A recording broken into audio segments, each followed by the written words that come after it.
I chose Johnson & Wales my senior year. I didn't want to go to teaching school. I didn't want to go to anything business. I hated sitting in an office. I took a good amount of culinary courses in my high school. I went to a public school. And I really liked the culinary aspect, and I could see myself cooking. I initially went in for fine dining. I wanted to work in like this elegant, you see those foods in magazines, that type of restaurant. But I worked in one of those for about a year and a half, and I'm not doing that at all anymore. But the expectations have been exceeded tenfold. The things that I've felt like I've taken advantage of, and the opportunities that I think students are presented of are, I've never seen it in any other university, and it's great. So when you selected your program, you kind of had a path planned out for yourself, and that path seemed to change as time went on. It was definitely culinary focused, and I totally wanted the culinary aspect. But once I worked in that fine dining restaurant, I realized that's not what I wanted to do. Thankful for the sophomore year internship. I liked the culinary nutrition. I was never really a science buff in high school. I didn't really care about math or science, but they really hooked me. My junior year when I started culinary nutrition, I knew I wanted the food and that science aspect of how food interacts with the body in a nutritional standpoint for lifetime nutrition easily hooked me. And I'm not looking back, I'm just running with it. Great. Wills, when you chose Johnson & Wales, you talk to students every single day, or prospective students, right? They're out on tour and their families. What made you choose Johnson & Wales? So my guidance counselor had kind of scared me and was like, oh, I had a 3.5 GPA in high school, and they were like, you need a better GPA to get into school. So I panicked and I applied to like 19 different schools. I got into 15 of them, and it was really hard choice. But when I was going through all those tours and all those different aspects of being accepted to a school, I visited Johnson & Wales three times, and each time I was listening to my tour guide talk about their experience and talk about how great the university has given them opportunities and how great the opportunities have been rewarded when they are outside doing like internships or talking about what they do here. And then I heard that you start in your major, and I was like, oh, it's like, really? Like, I don't have to wait 2 years, I'm gonna know if I like business or if I made a horrible decision. Right. That's great. And that's something that I always tell students, just remember, you're not gonna wait 2 years, you're not gonna wait 3 years, you're not gonna have to pre-qualify to get into our program. You're right in your major, you're right in, psychology, business, hospitality. You're not gonna hit a wall and realize, wow, this is not what I wanted to do and I've wasted my time. I can honestly say since then that there's nothing, I wouldn't look back at any other university or other decision I made. So you were really involved, so how much of that involvement really impacted your experience here? I almost feel as if the involvement was my entire experience here. That's another thing I also mentioned, is to get involved. College as a whole is whatever you want to make out of it. If you want to go there, sleep, go to class, and graduate, you can do that. But it's so much more an opportunity than that. Even with this project, some of us all know each other in some way because we got involved, because we got outside of our comfort zone. I was an only child who didn't have any siblings to go off of, came from like Long Island, New York, and just a couple hours away, and didn't know anyone, and I put myself out there, and I lived in Xavier in a triple. So it was the first time sharing anything and sharing space, and I don't regret it. I like it, to get yourself outside. Things that you realize that you may be into, but you don't know until you stand out there, you shake someone's hand, say, okay, I'll go to that event, or sign me up, and then next thing you know, you're graduating. What about you? My experience was a little different. Deciding on JWU was kind of presented to me because I did go to a vocationary school in high school, so I had an opportunity to pick a program I wanted to do alongside studying at high school. And walking into that building, the first class they put me in, they were like, so this is a nursing class, and you're gonna learn all about this, this, and this. And I was just like, this is totally not the program for me. Walking to the kitchen of that VOTech school, they were like, here's a recipe, make it. And I was just like, this is what I want to do. Because if I fail, it's like my fault. But if it comes out great, I can eat it. It was a great creative outlet. It was. So I totally signed up for that program. I met the chef there, and he was a big advocate for Johnson & Wales and other schools. He was more of a culinary aspect, but I really loved the baking and pastry, and he totally pushed me to it.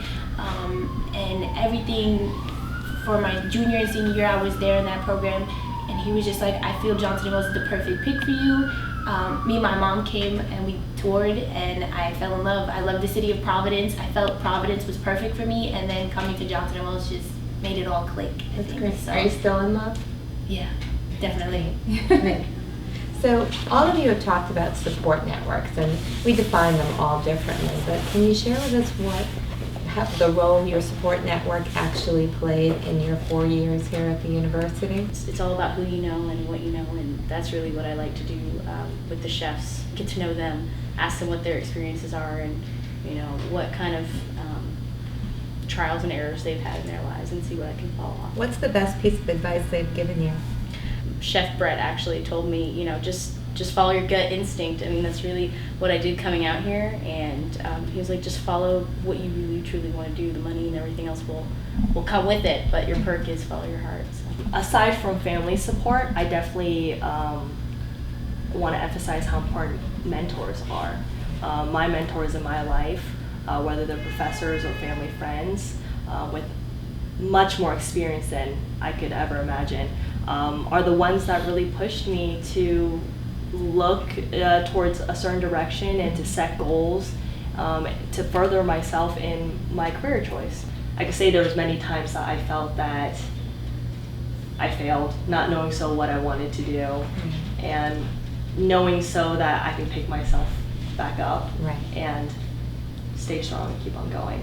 And during those times, did you reach out to that network that you were building? Oh, absolutely.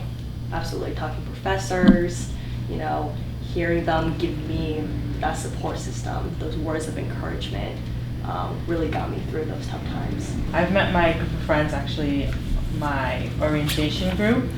We've all maintained contact some way, somehow, Twitter, Facebook, social media. Anytime I'm like, guys, I don't really like this major, and they're like, where do you see yourself really, in 5 years? And I'm like, okay, you're right, this is what I want to do. So I always lean back on them. What was the best piece of advice that you received? Just take a leap, just jump. Someone was like, well, that's not good. No, just take a leap. I call him a supervisor, but we always say call him dad, practically, because we work together all the time. His name is Rick Daniels. He's my supervisor, and he always uses this quote every time we're upset and we kind of talk to him in his office. And he always says, everything happens for a reason. And at the time, it's always like, oh, you're just telling me, just deal with it, is what you're telling me. But you really start to think about it, you're like, okay, well, if something didn't work out for you, it's because there's a reason for it, because there's another opportunity for you, whether it's with employment, whether it's with friends, relationships, whatever it is. And now I take that to heart, and I always share that with my other friends that are going through rough times as well. So. Freshman year, I was nervous. I mean, I'm an only child. I'm not an only child, but the only girl in my family, so I didn't share anything. And going into my freshman year, I was like not too keen on sharing a room. But she was amazing. Moving in with her, always talking things out, what we didn't like, what we did like, where we were going, what we wanted to do, what our concentration was going to be, and just having that whole somebody sharing the same thing you're going through to talk with.